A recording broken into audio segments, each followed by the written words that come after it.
Magkano nga ba nagastos ko sa 8 days and 7 nights namin sa Vietnam? Apat kami sa trip na to, and dahil nga birthday celebration ko na rin to, libre ko na lahat ng plane tickets namin. Yes po, tickets lang po yung libre ko, pero pagdating doon, kanya-kanya na kaming gastos.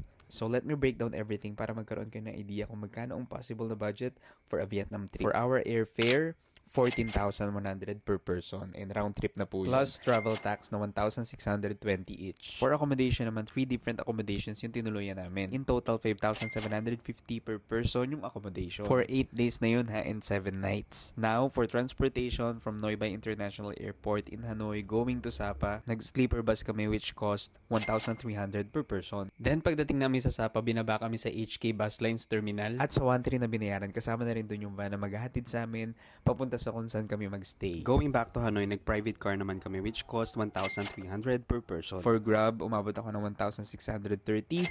Actually, medyo mataas na siya compared sa usual budget dahil maulan ng time na pumunta kami. So, madalas, instead na maglakad, nag-grab na lang kami, especially kapag mall or medyo malayo yung destination. For food and snacks naman, I spent 14,320. And yes, malakas talaga kami kumain at magkape. So, kung mas tipid kayo sa food, definitely, mas mababa yung magagastos nyo. For the activities and tours, ito naman yung mga ginawa namin. Nagpunta kami ng Fancy Pan. For our Fancy Pan trip naman, Salado Homestay, kung saan kami nagstay, nagpabook na rin kami ng tour. 3,350 per person yung binayaran namin.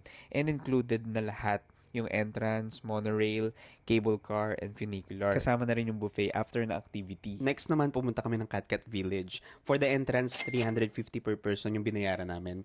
Then while we were there, nagtry din kami ng rainbow slide which cost 95 pesos. And nagpa-drone shot din kami for 230 pesos. Next naman, pumunta kami sa Moana Cafe. Ang entrance fee is 212 pesos per person and included na rin dito yung coffee. Sulit na sulit siya guys kasi hindi lang kape yung may enjoy mo dito kundi pati na rin yung magandang view ng Sapa. At napakaraming magagandang photo spots. Then syempre hindi rin namin pinalampas yung Alpine Coaster kahit na medyo maulan at mafog. For the Alpine Coaster naman 577 pesos per person yung first ride namin. Since nag-enjoy kami, nag-second ride kami for an additional 200 pesos per person. So 777 each yung total namin for 2 rides. And nga pala nag-motor din kami sa Sapa. We paid 927 pesos for 2 motorcycles.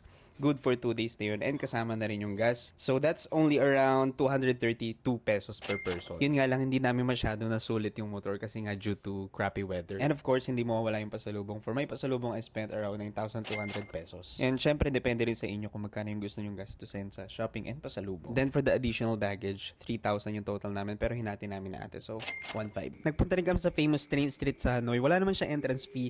So, basically, drinks lang yung babayaran mo. So, kung pupunta kayo dito, order na rin kayo ng drink habang naghihintay ng train. Nakaka-amaze lang na medyo nakakatakot kasi inches away lang yung train mula sa kinauupuan namin. And ito yung total na nagastos natin. Hindi ko na sinama dito yung tickets na libre ko. So yung gastos nyo is depende talaga sa travel style nyo. Pwedeng bumaba kung mas budget friendly yung accommodation, mas tipid sa food, mas maraming walking, less grab, and fewer activities. Pero pwede rin namang tumaas kung mas expensive yung accommodation, mas maraming tours, mas madalas mag-grab, or mas malaki ang budget for shopping, food, and coffee. So consider this as my actual expenses and a sample budget guide lang.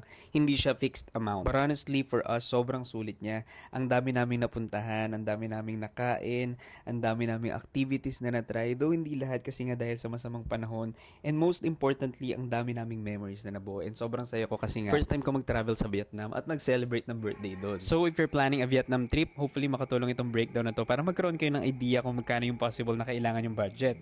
And that's our Vietnam travel budget. Vietnam, see you again.